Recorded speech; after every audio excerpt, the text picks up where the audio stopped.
Yeah. Okay. And I think what's going on underneath the surface in our country, left, right included, is that we are all starved, not even hungry anymore. We are starved for purpose and meaning and identity at a time in our national history when the things that used to ground us in our identity, faith, patriotism, hard work, family, these things have largely disappeared.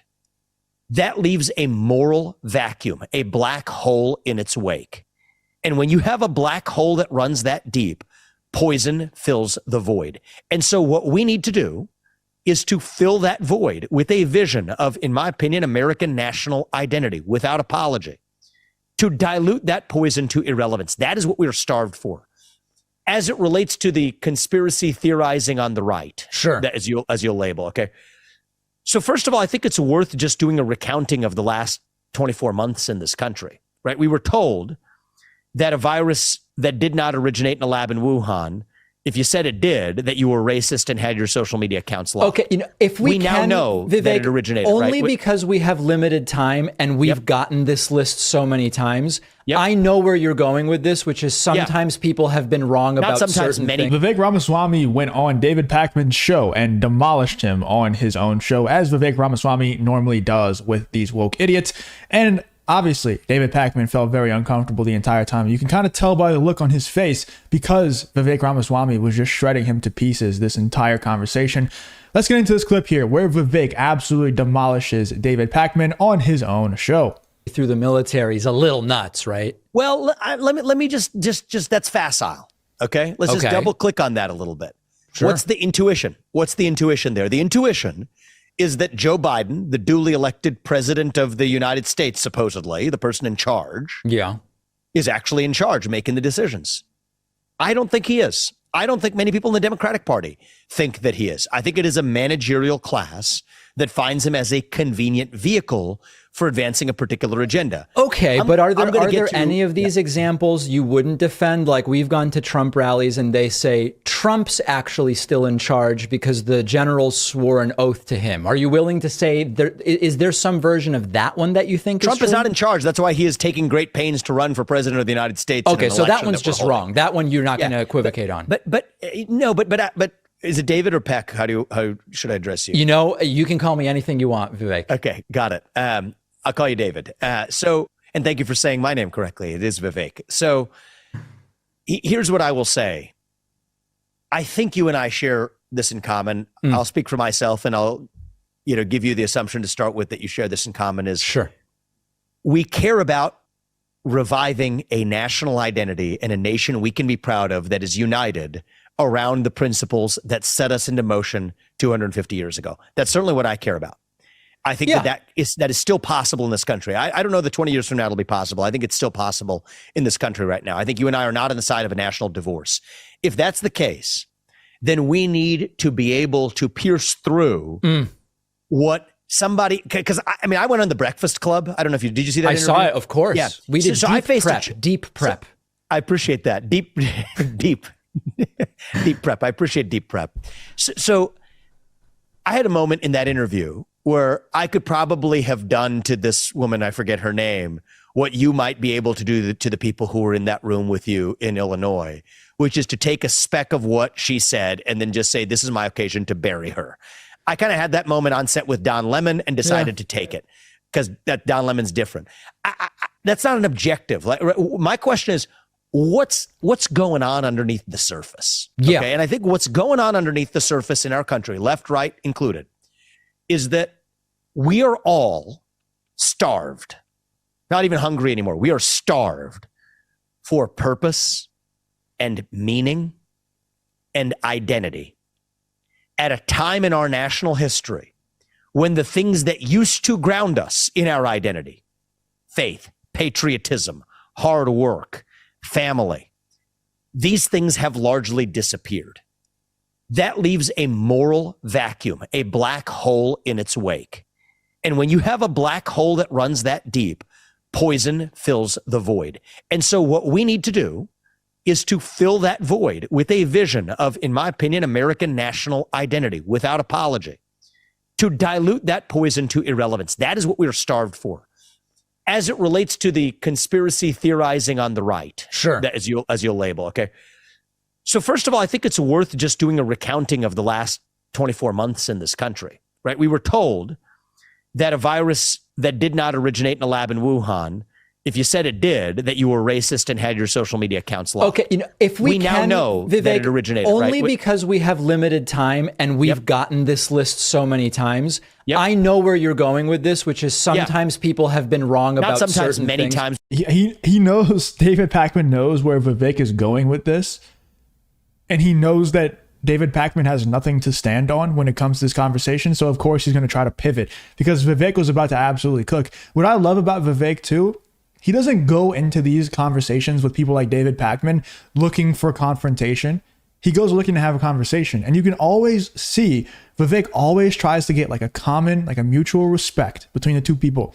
Earlier on in this, he was like, do you want to be called David or Pakman? And it's like, obviously the guy wants to be called David, right? Like he doesn't want you to call him Mr. Pakman. He's not like a, this 80-year-old man or anything. He wants you to call him David, but he's asking just like to let him know, hey, there's a mutual respect here. What would you like to be called? And then Pakman like makes a little joke and he's like, you can call me whatever you want, Vivek. Like he's like, I see what you're trying to do. I don't respect you, whatever. And then Vivek counters with, I appreciate you saying my name correctly. Like he's trying to establish there's a mutual respect here. Let's have a nice cordial conversation. And David Pakman, of course, uses the bad faith tactics that he always does. Vivek Ramaswamy is trying to go into something that he knows for a fact he is correct on, and David Pakman knows he is wrong on. So what does Pakman do? Hey, for the sake of time, let's avoid that topic. It's not for the sake of time. It's because you know you're about to get cooked by Vivek. This would be my only point because I could go for a long time.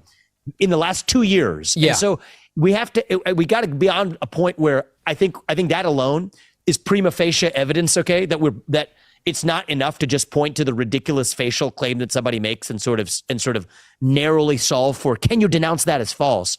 You're playing the wrong game, especially against the backdrop that is not reading a room correctly. Yeah. Where time and again, and so you'll cut me off appropriately because you know the list as well as I do.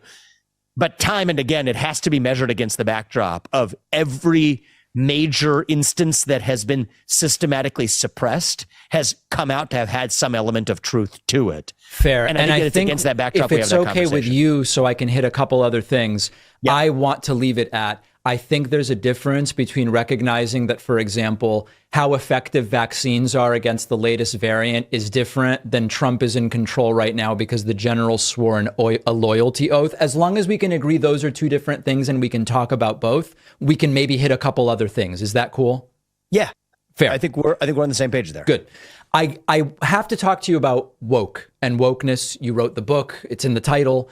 One of the things I'm interested in when it comes to the anti-woke movement and woke as a cancer or a problem is that there's about a half dozen or more polls that show that wokeness seems to be the predominant perspective if you look at the whole country. I won't give you the full list, but just so we put a couple here, there's one poll from Pew, which finds that about 6 in 10 Americans say on the... If you enjoy content like this, then make sure to leave a like and subscribe to the channel. It really does help me out a ton. We're closing in on 100,000 subscribers. I appreciate you guys so much. Let's get back to the video. Issue of going far enough, the right distance or not far enough on making trans people feel okay, not discriminated against, understanding their issues. 60% say we've hit the right note or we actually have not gone far enough. There's one from The Hill about 60% of the country is against any restrictions on drag performances. This is the sort of thing I'm talking about. Maybe you will dispute the numbers, maybe you won't, but those are some of the data I'm working with. Doesn't it seem as though the anti-woke idea is maybe overplaying a hand that might do well in some parts of the country, but won't win a national campaign, as evidenced by what Ron DeSantis is seeing right now, losing 42% of his support in the primary? So I want to say something, which I've said before, but it doesn't seem to matter, but I'm going to say it anyway. The media seems to be the one that uses a label of anti-woke to describe my campaign. I am running a campaign to revive national identity. And at the time I wrote Woke Inc. Yeah. You know what people criticized the title back then? People said, nobody knows what this word is. Okay. So at the time I wrote the book, that was actually the chief criticism of the title. And unlike many on both the left and right, I will define exactly what it is that I view as a symptom of a deeper malaise in our current. I thought you were going to define woke itself. No, well, wokeness is a symptom, and I will define the symptom, but it is also a deeper cancer. And wokeness is a worldview that says that there are certain invisible social relationships between us, grounded on oppression or oppressor relationships and statuses of people based on race, gender, and sexuality.